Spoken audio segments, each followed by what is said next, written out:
Students, as I earlier told, the poem Arthan Parts has three sessions. So we had seen introduction in 22nd session. In the 23rd session, it's progression. So in this session, that is in the 24th session, let us see the conclusion of the poem, that is Arthan Parts, as it is written by Kurup.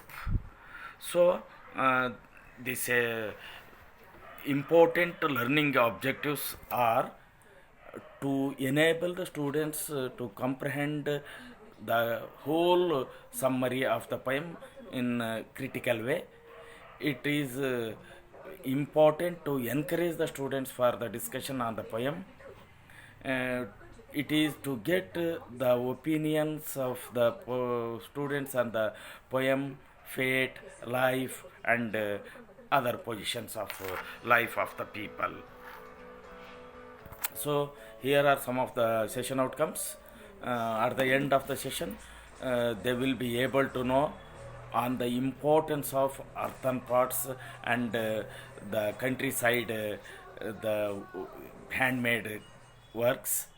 They will come to know the difference between golden goblets and earthen pots, especially the importance of earthen pots. They are able to understand the societal disparity and discrimination. Then the students will also get how people test poor without any humanity. That means the disparity between the rich and poor. So, to appreciate the poem, there is a discussion of the relationship between the parts, their destiny, and connection with each other. So, the earthen parts were sad because their companions were brought by someone. One. So, uh, at the end, we see that when a pot was taken by, brought by a person or a buyer, so other parts feel to think, other parts feel bad, because until then they were together, but they were deported by that which was part which was taken by the buyer. So they are with the expectation that one day somebody would purchase them.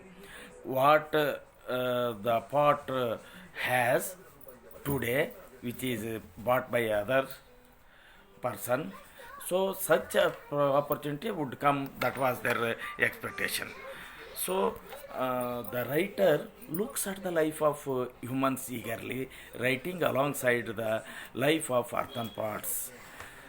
Kurup definitely looks at the life of humans in explaining the earthen parts, especially the salvation desiring for God to reach the perfection. Each pot has a useful function. It makes the water stored pure and unpolluted. So each human has a role and function which has to be appreciated. That means no one has to be neglected.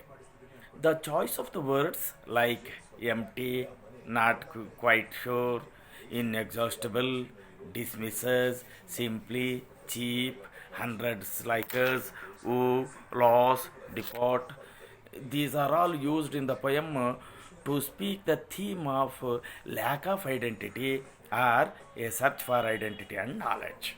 So, which is one of the important themes of this poem.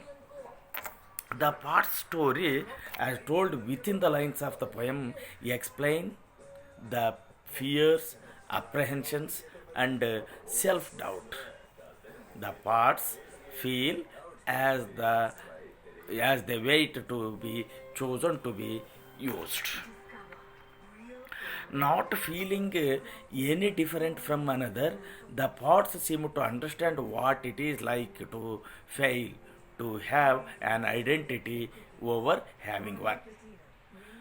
The parts also understand the difference between themselves and the golden goblets. Goblets means glasses, which are used for drinking wine by rich people. The pots have been dismissed. That means earthen pots have been dismissed by those who have chosen the golden goblets because of their contempt and scorn for the earthen pots. It may be also to show their prestige, their richness, and their standardness. If they neglect the earthen pots, it shows definitely their standardness. The pots understand the social class structure, the worthlessness associated with being cheap and easily broken, and the lack of individual identity. So, Krishna Pillai, playwright and critic, in addition to being the poet's teacher, in an introduction to one of Kurup's collection of poems, writes like this: all the images he employs with their multi-pointed effulgence protect ours wherever they point to. In a way, the poem explores ideas of humanism, compassion, and nature that form the basis of Indian Sankhya philosophy. What I mean to say, the great N. Krishna Pillai has appreciated this poem, and he has appreciated even Kurup, because the ideas of humanism, compassion, and nature, destiny, destination, which are used by this writer Kurup in this poem, they are the finest images what he has employed in Indian philosophy. So even U.N. Anantmurthy writes in these lines how this poem is very beautiful, and how it is meaningful, especially for the present context.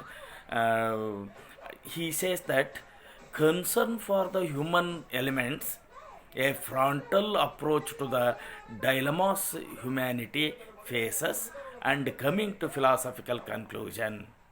So that means your Anantmurthy says that there is a beautiful philosophical conclusion in this poem.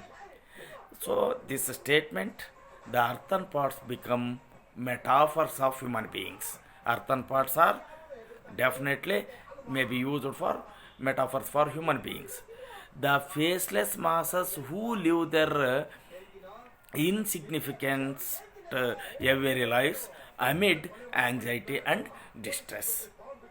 My dear students, in this way, what we are going to, what we have seen in these three sessions about the earthen pots up to 24th session, if you understand properly, first read the poem once or twice, if possible thrice, and you, whenever going through the text of the poem, if you get difficulty in understanding the difficult words, you go through the dictionaries, and then you watch these videos, definitely you will understand properly about the poem.